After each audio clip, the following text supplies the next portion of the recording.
Ya. ¿Estamos bien ahí? ¿Sí? ¿Me ven la imagen, no es cierto? Niños, Yo ahora no la veo, Aún solamente no no. veo la su ve. cámara. No se ¿Nadie? ve. No. No. Va. Se ve usted nomás. Me veo yo nomás, el más feo de los monos. Ya, espérense un poquito. Algo pasó aquí. Vamos a tener que ir de nuevo a compartir, ¿ya? Ese es el tema. Que no. Ahora sí, niños. Sí. Sí, ahí sí. Ahora Sí, sí, ahora sí. ya, ya. Se está grabando la clase en todo caso, ¿ya? Bueno, como les decía, si vemos un poquito de lo que es la historia de lo que es la ecología, se cree que los primeros ecologistas, entre comillas, son de la época de los griegos, básicamente Aristóteles y su estudiante que era Theopraptus, ¿ya? Ellos, pensemos que esto fue el siglo IV antes de Cristo, describieron entonces las relaciones entre los animales y el ambiente, ¿ya? O sea que había una relación entre los animales y el ambiente en el cual ellos habitaban, ¿ya? De tal manera que los trabajos que hizo Aristóteles junto con su ayudante fueron describir en gran detalle lo que son las estructuras de los animales, su morfología y su relación también con el ambiente donde vivían, ¿ya? Después un francés, Leclerc, escribió, pensemos en el siglo XVIII, una enciclopedia de 44 tomos donde él entonces habla acerca de su estudio sobre los animales y las plantas y sus relaciones, digamos, con el ambiente donde se encuentra. Eso es lo principal que ellos van relacionando, tanto los animales como los vegetales, con relación a su ambiente, ¿ya? Después está otro científico que es Alexander von Humboldt, que viajó por toda América en un viaje de expedición y él también fue entonces describiendo los seres vivos y el paisaje o el lugar donde se encontraban. De tal manera que, digamos, y lo que le llamó mucho la atención a este señor von Humboldt es la relación del tipo de vegetación con la altura, en términos de la altura geográfica. Por lo tanto, se considera que von Humboldt es uno de los padres de la ecología. Después, otros precursores, por ejemplo, lo que fue el viaje del barco del Beagle con Charles Darwin a bordo, que viajaron por prácticamente todo el mundo, y sus grandes trabajos que hizo en las Islas Galápagos, donde además surgió su famosa teoría de la evolución de las especies, ¿ya? Y describía entonces las relaciones que había entre los animales y su ambiente. Haeckel fue el primero en utilizar el nombre de ecología, ¿ya? Ecología, oiko significa casa, y logia es el estudio de la casa, donde... Entonces, de tal manera que si ustedes ven las relaciones, oiko es casa, vivienda, hogar, y logos es el estudio, ¿ya? Entonces, en el fondo, si nosotros pudiésemos definir lo que es la ecología, es la ciencia que estudia las relaciones de los seres vivos a nivel de especie, de población, de comunidad, y con el ambiente donde habitan, ¿ya? ¿Qué otra cosa les puedo contar? El viaje del Beagle, perdón, del Challenger, que fue uno de los barcos que también dio su vuelta al mundo y que fue el primer barco que fue equipado con un laboratorio de biología y de química en su interior. Eh,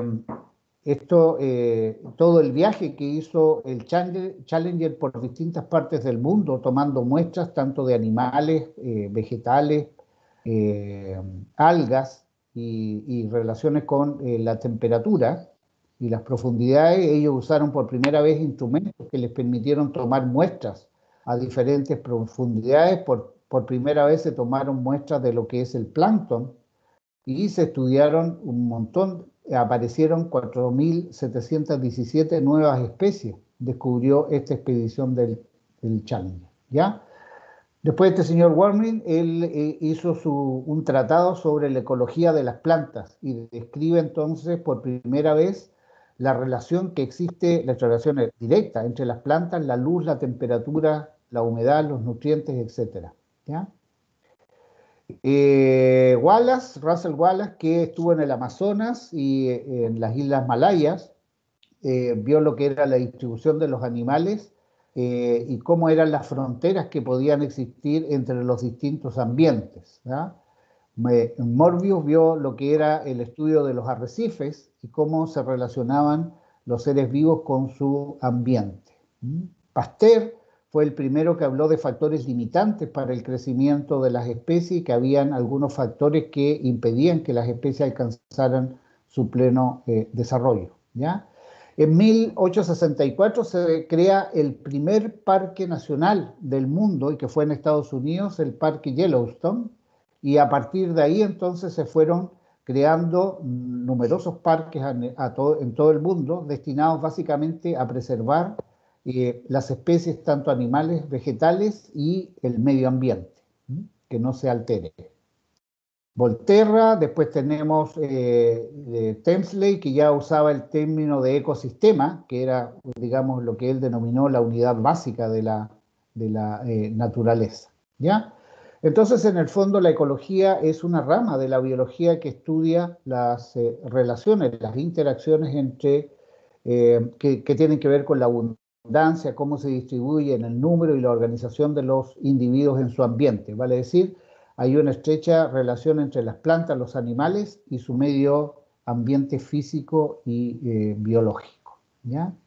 De tal manera que si ustedes se fijan, aquí está la ecología como centro y la relación de todas las demás ciencias con ella, fisiología, etología, genética, bioquímica, matemática, hidrología, geología, botánica, zoología, todas tienen una relación, es una ciencia multidisciplinaria.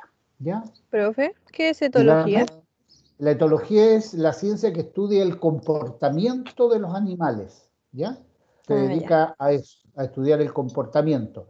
Normalmente en etología y en ecología nos vamos a dar cuenta, no se incluyen las especies domésticas, porque ha intervenido el hombre de tal manera que está todo cambiado, por decirles algo, desde el punto de vista genético, o que los animales están destinados a un beneficio del hombre. Entonces, todo lo que se refiere cuando hablemos en términos ecológicos se refiere a especies naturales, ¿ya? No intervenidas por el hombre. Y tenemos dentro de la rama de la ecología de los individuos de la especie, que se llama autoecología, es cuando la ecología se centra en el estudio de una especie en particular, o a veces de un individuo, y lo estudia desde todos puntos de vista de su relación con el medio ambiente. Luego tenemos la ecología de poblaciones, que lo vamos a ver enseguida, la ecología de comunidades, la ecología de los ecosistemas, ecología de la biosfera o ecología microbiana, y después hay una serie de ecologías que son más bien particulares, ¿ya? Entonces, parte esto desde el nivel de especie, por ejemplo, aquí tenemos la especie león, los leones. Luego tenemos la población, aquí tenemos ya una población de leones, no es un solo individuo, sino que son varios individuos de la misma especie, una comunidad donde, hay un grupo de individuos de distintas especies. Luego un ecosistema, la relación de todos estos individuos, tanto animales, vegetales, con su medio ambiente, y luego la biosfera, que es nuestro planeta, ¿ya? ¿Qué es? Ustedes seguramente han oído la palabra ecologismo. El ecologismo es un activismo, es una actividad humana que lo único que pretende es aplicar los conceptos ecológicos al cuidado del medio ambiente. Yo creo que todos un poco hoy en día somos algo ecologistas, ¿ya? en tratar en el sentido de nuestro compromiso de mantener, ¿no es cierto?, los ecosistemas naturales, de cuidar el medio ambiente, todo eso, y que ahora se les enseña a los niños desde pequeñitos, ¿no es cierto?, desde el jardín infantil. ¿Cuántos tipos de ecologismo hay? Bueno, el ecologismo naturalista, que yo creo que es el que todos practicamos, ¿no es cierto?, en que se valora lo natural, se preocupa por la extinción de las especies, se deja un poco de lado en el hombre y se centra en lo natural, ¿no?, en la vida de los animales y de los vegetales. El ecologismo liberal tiene como meta la conservación del planeta, pero en función de la producción de la riqueza, ¿ya? Entonces lo que hace es buscar alternativas frente a la escasez de ciertos recursos y considera la explotación de ciertos recursos, digamos, sin que se altere significativamente esa población, ¿ya? Y luego tenemos el ecologismo tecnicista, que maneja más bien estadísticas acerca de las poblaciones mundiales, los niveles de contaminación, qué es lo que va a ocurrir, pero es más bien desde, digamos, desde un punto de vista economicista, ¿ya? Eso es lo que quería contarles un poco respecto a lo que es un poco la historia de la ecología, y ahora vamos a seguir con el estudio, ¿no es cierto?, de las poblaciones, ¿ya? Al tiro los conecto a ustedes y... ¡Ay, qué estupidez hice! Este no es mi computador, entonces estoy dando jugo. Ya, vamos a conectarnos y... ¿ven la presentación, niños? ¿Se ve? Sí, ahí sí. Sí, profe, se ve. Ya. Y acuérdense, cualquier cosa me interrumpe, porque como yo no los estoy viendo, entonces de repente puede que algo no entienda, no me escuchen bien, me avisan, ¿ya? ¿Ok? Ya, nos metemos ahora entonces en lo lleno. Lo que hemos hablado, ¿no es cierto?, la ecología, la ciencia que estudia la distribución y la abundancia de los seres vivos y las relaciones que se establecen entre ellos y los factores ambientales o factores que vamos a llamar, y lo vamos a ver más adelante, los factores abióticos, ¿ya? Todo lo que es vivo es biótico, todo lo que es no vivo es abiótico, ¿ok? Partimos entonces como estructura, ¿no es cierto?, de una célula. Un conjunto de células va a formar un tejido, un conjunto de tejidos van a formar un individuo, un conjunto de individuos, ¿no es cierto?, que son iguales, forma lo que es una especie, un conjunto de individuos de una misma especie es una población. La población se puede constituir en un gremio y luego un conjunto de poblaciones va a formar lo que es una comunidad. Básicamente, que es lo que vamos a estudiar en esta asignatura, ¿ya? Entonces, nosotros vamos a definir una población como un conjunto de organismos o individuos de la misma especie. Esto que les quede súper claro. Son individuos de la misma especie que comparten propiedades biológicas, viven juntos en la misma zona y en la misma época, ¿ya? Por ejemplo, si nosotros vamos al sector de la isla Santa María, si alguien no lo conoce, queda en lo que es la punta Angamos, al otro lado del balneario de Juan López. En la isla Santa María, si nosotros vamos a ver allá la colonia de pingüinos de Humboldt que habita, entonces nosotros vamos en un determinado periodo a ver la población de pingüinos de Humboldt que viven en la isla Santa María, por ejemplo, en el mes de febrero de este año 2020. Entonces estamos ahí, esa es la población entonces de pingüino de Humboldt que vive en la isla Santa María en el mes de febrero del año 2020. Si ustedes se fijan, son todos individuos de la misma especie, macho, hembra, pero de la misma especie. Por lo tanto, todos estos individuos que están aquí y los que siguen hacia el otro lado, porque la foto no alcanzó a tomarlos, constituyen una población, ¿ya? Una población, entonces, individuos de la misma especie que comparten características comunes, características genéticas comunes, ¿ya? Entonces, individuos de la misma especie que ocupan un área determinada, tienen una reserva genética y una historia evolutiva común. Se caracterizan las poblaciones por ciertos aspectos demográficos. Primero, el tamaño, vale decir, el número de individuos que componen esa población. La densidad, qué número de individuos por área o volumen, o sea, cómo están distribuidos el número de individuos que hay en un determinado lugar. La distribución, cómo se distribuyen, cómo se dispersan, están todos juntos, están separados, están uno aquí, otro a tantos metros de distancia, etc. El sexo, cuántos machos, cuántas hembras hay en esa población. Y la estructura de edades, ¿ya? Que puede ser, por ejemplo, si son juveniles, vale decir una edad prerreproductiva, si ya son adultos, edad reproductiva, y si ya son más viejitos, edad postreproductiva. Entonces, como les digo, son importantes estos caracteres estructurales, como es la abundancia, recuerden el número total de individuos de la población, ¿ya? En el mismo lugar y en un tiempo determinado. La densidad, la proporción de edades, se refiere, por ejemplo, a la cantidad, el número, o el peso puede ser, de individuos de cada edad o de cada intervalo de edad. Entonces nosotros estamos viendo un grupo de individuos de una misma población y nosotros decimos, hoy, aquí hay 100 individuos, por ejemplo, que tienen un año, hay 50 individuos que tienen 10 años, hay 20 individuos que tienen 30 años, por darles un ejemplo. Otra cosa importante es la proporción de sexos, es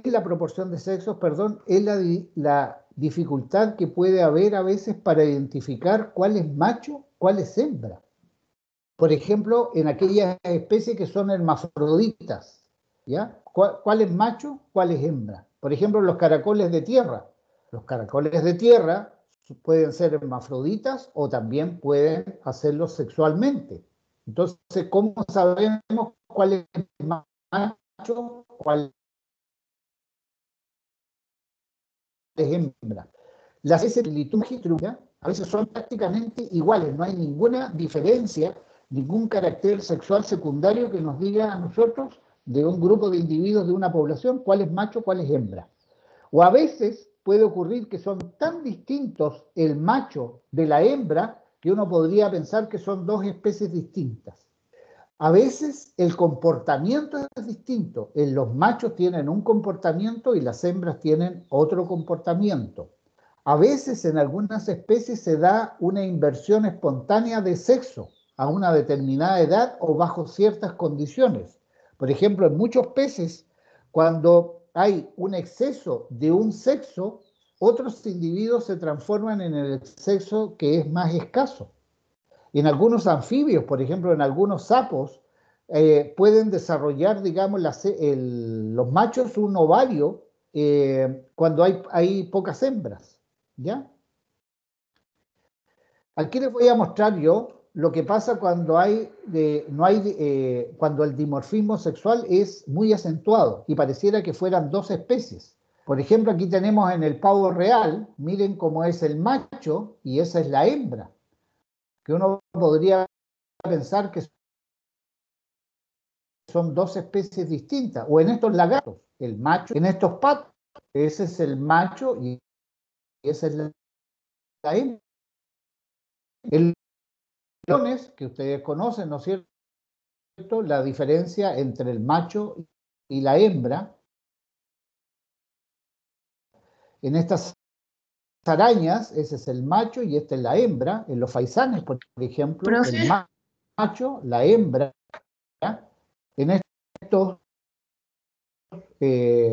estos insectos, en estos cucarachos, ¿no es cierto? La hembra, el macho, en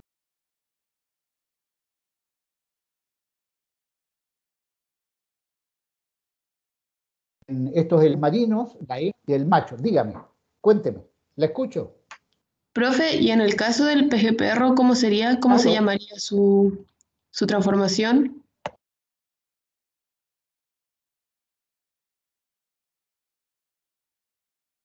¿Me escuchan? Profe, no ¿Me sé si están soy escuchando? yo o es usted, Sí, pero lo escucho como cortado. Sí se escucha cortado.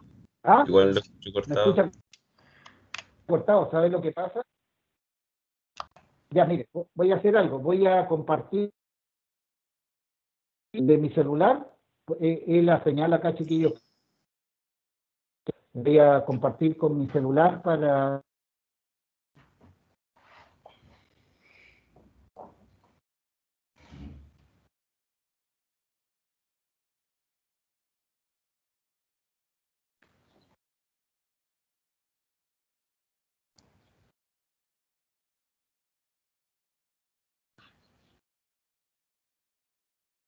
Hagamos un si tenemos... espérenme.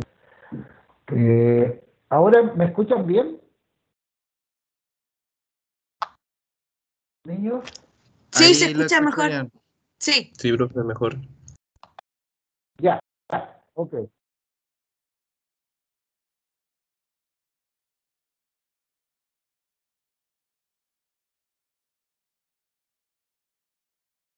Sí, me interesa para que pueda conectado. Espérense, déjenme...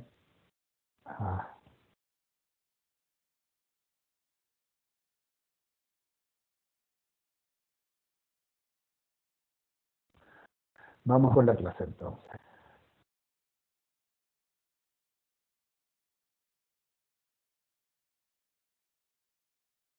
¿Ven la imagen, niños? ¿Están viendo la imagen? No, profe, aún no. Ahí No, está profe, no se ve. cargando, creo. Ahora sí. Lo que estábamos viendo,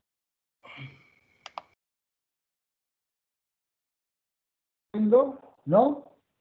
Ahí está cargando. Yo aún no la veo, profe.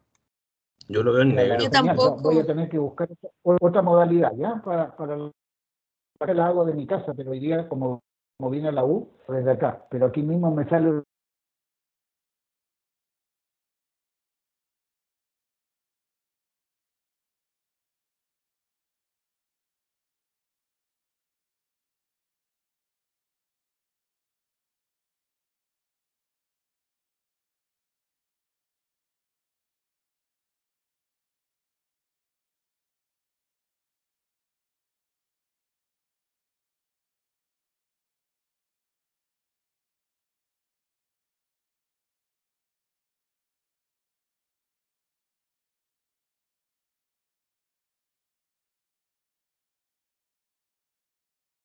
Ahí se ve.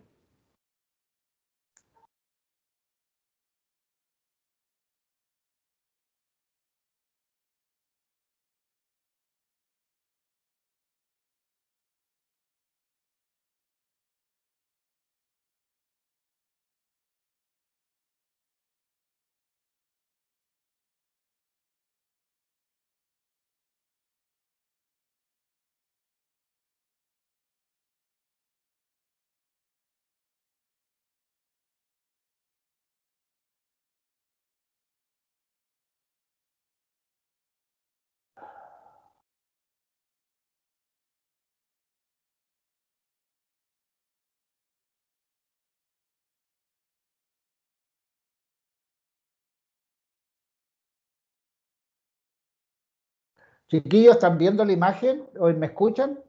Sí, Sí. profe. Sí. Se Ya. ve Sí, y lo profe, escucho. sí. Sí. Listo, qué bueno. Vamos a tener que cambiar la modalidad. Ya. Entonces, bueno, yo les explicaba recién, perdón, de la diferencia que pueden haber a veces para poder distinguir, ¿no es cierto?, dentro de una misma población. Recuerden que ellos son la misma especie, pero hay dimorfismo sexual, ¿ya? Y eso puede llevar a veces a confusiones. Ahora, ¿cómo podemos representar nosotros una población? Normalmente las poblaciones se representan a través de lo que se denomina una pirámide poblacional. Aquí está la pirámide representada y en ellas lo que se puede hacer o representar es la abundancia, el sexo y la edad, ¿ya? Entonces aquí tenemos en esta pirámide, por ejemplo, tenemos clases de edades, supongamos 1 año, 2 años, 3 años, 4 años, tenemos hembras y machos, ¿no es cierto? Y podemos poner una serie de otros factores que nosotros queramos incluir dentro de nuestra pirámide. Básicamente, cuando se estudian las poblaciones, existen 3 tipos de pirámides, ¿ya? El primer tipo de pirámide, y que en realidad es la forma de una pirámide, si ustedes se fijan, esta pirámide tiene la base bastante ancha, grande, y se va achicando hacia arriba hacia llegar al ápice. Si esta fuera una población, por ejemplo, una población en que nosotros queremos representar aquí la edad de los individuos que componen esta pirámide, aquí tenemos, por ejemplo, 6, 15, 45, 65, 90, suponiendo que fueran años. Si ustedes se fijan, hay una gran cantidad de individuos que tienen menos de 6 años, luego se achica entre los 6 y los 15, entre los 15 y los 45 se achica más, achica más, achica más, achica más. Eso significa que hay una gran cantidad de población joven, de individuos jóvenes y muy pocos individuos de edad superior. Esto es como una pirámide ideal, porque es una población en crecimiento, ¿ya? Es una población que siempre va a ir avanzando.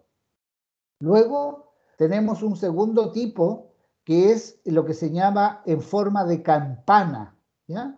Si ustedes se fijan, esto tiene más o menos la forma de una campana. Pero si aquí se fijan ustedes ahora, considerando las mismas edades, hay la misma cantidad de individuos entre 0 y 6, la misma cantidad entre 6 y 15, la misma cantidad casi entre 15 y 45, etc. Vale decir, en el segundo caso, el porcentaje de individuos de casi todas las edades es más o menos parecida, ¿ya? Salvo al final aquí que disminuye un poco, pero en esto. Por lo tanto, se considera que esta es una población estable, vale decir, se mantiene en el tiempo. No es una población que esté en crecimiento porque hay individuos prácticamente de las mismas edades en en los rangos de edades que nosotros establecimos. Y el último es lo que se llama en forma de urna, ¿ya? Si ustedes se fijan, parece como un poco como un ataúd, medio trágico esto. Pero si ustedes se fijan aquí, miren la base, es menor que las otras edades. Eso significa entonces que la población joven es muy poca, es menos que lo que pasa, por ejemplo, si pensamos en la población humana con la población de nuestro país, ¿ya? Hay muchas más personas de edad superior a la población joven. Por lo tanto, se dice que esta es una población en decadencia, una población en declinación, ¿ya? Porque hay muy pocos individuos jóvenes y muchos más individuos en las edades superiores, incluso en edades bastante avanzadas, ¿ya? Aquí tenemos otra representación gráfica, por ejemplo, miren esta, la base de individuos jóvenes que tiene es bastante grande, por lo tanto, esta es una población que tiene un rápido crecimiento y muy poca población vieja ahí arriba, ¿ya? Esta es una población en crecimiento, pero crecimiento más lento, si se fijan, es más grande la base, pero los otros también van más o menos en esos intervalos. Esta es la población en crecimiento cero, o una población que está estancada, porque hay individuos más o menos de las mismas edades en todos los rangos de edades, individuos. Y aquí un crecimiento negativo porque la base, los individuos jóvenes son mucho menos que los individuos que están en las edades superiores, ¿ya? Esa es una población en declinación, ¿ok? Ahora, dentro de cómo nosotros podemos, en esta pirámide, ¿no es cierto? Por ejemplo, podemos representar el número de machos que componen una población versus el número de hembras de esa población, ¿ya? Ahora, para el caso cuando usamos intervalos de edades en nuestra gráfica, hay que tener ojo con el tipo de individuo con el que nosotros estemos trabajando. Por ejemplo, en el caso de los mamíferos, se puede hacer por años, aunque los ratones, por ejemplo, y otros mamíferos pequeños no duran más allá de un año, ¿ya? Entonces eso hay que tenerlo en consideración. Hay otros mamíferos que son sumamente longevos, ¿ya? Ahora, en el caso y se representa en años. En el caso de las aves, normalmente se representa en meses, ¿ya? Las aves tampoco son muy longevas, con excepción de los loros. Seguramente ustedes han escuchado esa como mofa cuando hay personas así mayores y dicen, uy, mira, es como una bandada de loros. Y es porque los loros normalmente viven más de 60, 70 años, ¿ya? Son unas pocas aves que hacen eso. Los insectos duran días. Una mosca, por ejemplo, dura 48 horas. De tal manera que si quisiéramos estudiar insectos tendríamos que hacerlo en función de horas o de días. Y las bacterias básicamente en horas, que se van duplicando y va aumentando la población, ¿ya? Lo que les señalé en un comienzo, los animales domésticos no se consideran en estos estudios porque están regulados por el hombre, ¿ya? El hombre los ha modificado de acuerdo con sus intereses, ¿ya? Otro factor importante es lo que se llama la distribución, los patrones espaciales, cómo se distribuyen las poblaciones naturales, ¿ya? Cómo utilizan el espacio, en función de qué utilizan el espacio donde ellas se encuentran, ¿ok? Y eso tiene normalmente que ver con factores ambientales, por ejemplo, condiciones físicas del lugar, la disponibilidad de alimentos, la competencia, factor climático, etcétera, son condiciones que van a determinar cómo se distribuyen los organismos en la naturaleza.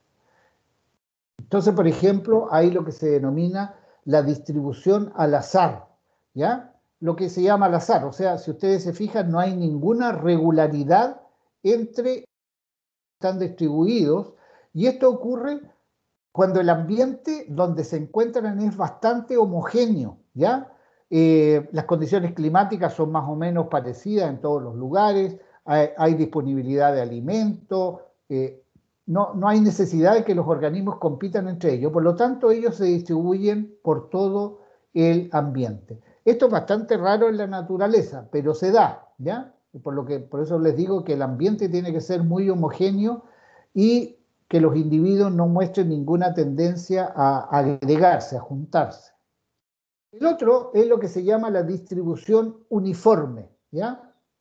En este caso, la competencia por los recursos es más firme, ¿ya? Hay cierta competencia ya sea por el espacio, competencia por el alimento, competencia por condiciones que son particulares en determinados hábitats. Entonces eso implica que los individuos traten de mantener cierta distancia más o menos uniforme entre un individuo y otro, ¿ya? Mantener un espacio, un territorio. Y luego tenemos por último lo que se llama la distribución agrupada o agregada, ¿ya? Esta es una situación bastante irregular, no es fortuita, sino que ocurre por condiciones particulares que se dan en determinados lugares del hábitat.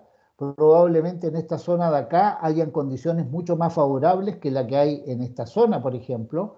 Lo mismo para este grupo de individuos y este otro. Entonces ellos encuentran mejores condiciones y se agrupan en esos lugares. Aquí les voy a mostrar unos ejemplos. Aquí hay una distribución al azar.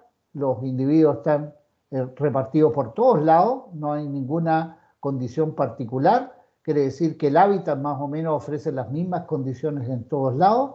Aquí hay una distribución uniforme, ¿ven? Los individuos mantienen una distancia unos de otros para evitar conflictos probablemente, y una distribución agrupada, ¿ven? Aquí estos animalitos, ¿no es cierto?, están agrupados, forman grupos, ¿ya? Y ocupan un determinado sector del hábitat que les ofrece condiciones particulares, condiciones más favorables. Entonces, la tendencia en general de los organismos cuando se encuentran así en forma agregada, como vimos en ese último caso, se debe principalmente a la forma como se reproduce la especie, ¿ya?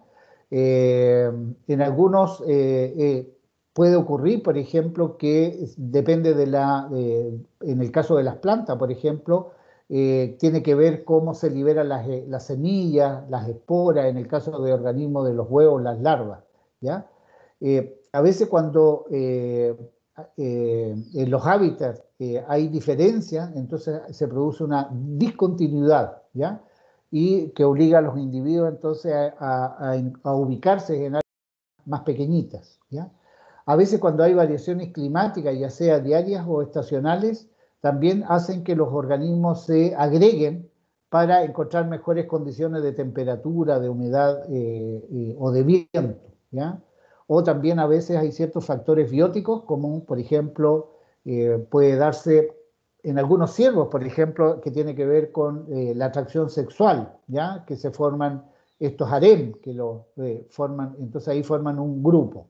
O se protegen del peligro externo, por ejemplo, entre varios individuos juntos. O se protegen del medio ambiente, por ejemplo, no sé si han visto alguna vez una imagen de los pingüinos en la Antártida, cuando se juntan todos como para protegerse un poco de la inclemencia del tiempo, ¿ya?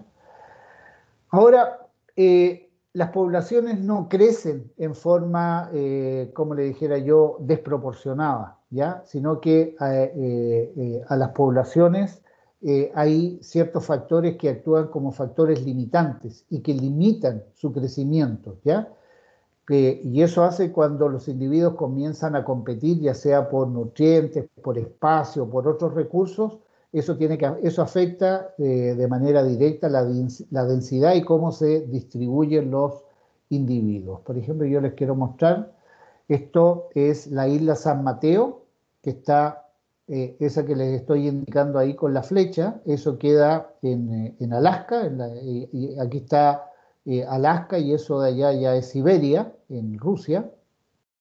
En el año 1944 introdujeron a este ciervo, el ciervo de cola blanca, ¿ya? Y cuando se hizo la introducción, como aquí en esa isla no había ningún factor limitante para el crecimiento de este ciervo, vale decir, no había ningún depredador, por ejemplo, no habían enfermedades, no habían parásitos, no había nada, sino que solamente estaban ellos y había disponibilidad de alimentos, el clima era favorable, etcétera, etcétera. Se llegó a esta densidad que ustedes están observando en la fotografía que está arriba, que son 70 individuos por milla cuadrada, ¿ya? Cuando el límite o lo ideal para una población de ese tipo es de 20, ¿ya? Entonces, ¿qué va a ocurrir ahora? Que estos ciervitos ya se comieron todas las plantas, se comieron todo lo que era su alimento, y ahora esta población entonces aparece un factor limitante que puede ser el espacio o el alimento, y esta población va a comenzar entonces un periodo de decadencia, ¿ya? Va a empezar a decaer en el tiempo. Entonces, en este caso hay dos factores limitantes, el espacio físico y la disponibilidad de alimento. No, esto ya no. Dentro de los factores entonces que influyen en los cambios de la población hay básicamente 5. Uno que es que engrupa a otros 2, que es la migración, ya sea el viaje de ida y regreso entre 2 regiones distintas. Esta migración puede ser diaria o estacional. Y aquí tenemos 2 tipos. La inmigración es cuando a una población llegan nuevos individuos, ¿ya? Que vienen de otras poblaciones. Entonces, ahí se habla de inmigración. Emigración es la resta de individuos, vale decir, de esta población que nosotros tenemos, los individuos se van y van a ir probablemente a formar otra población o se van a integrar a otras poblaciones, ¿ya? Esa es la emigración.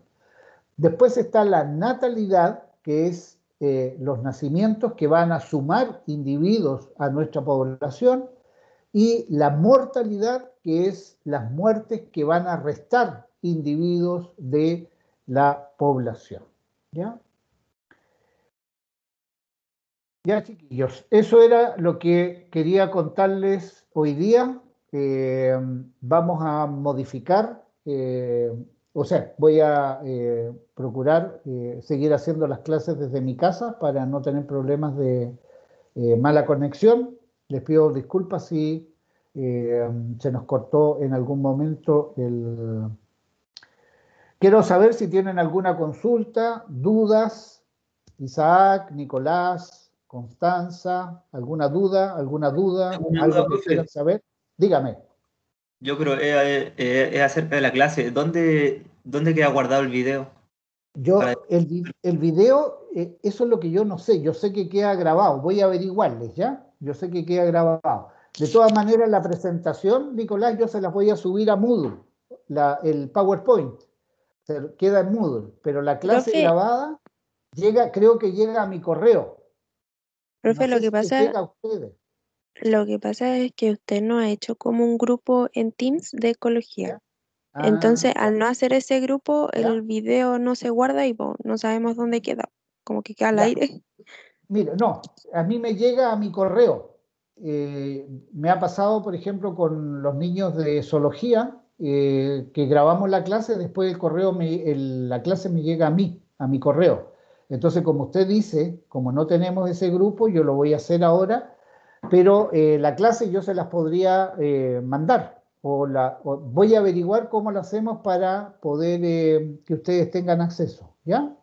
Pero la clase quedó grabada, así que no hay problema con... Y de todas maneras la presentación yo se las voy a tener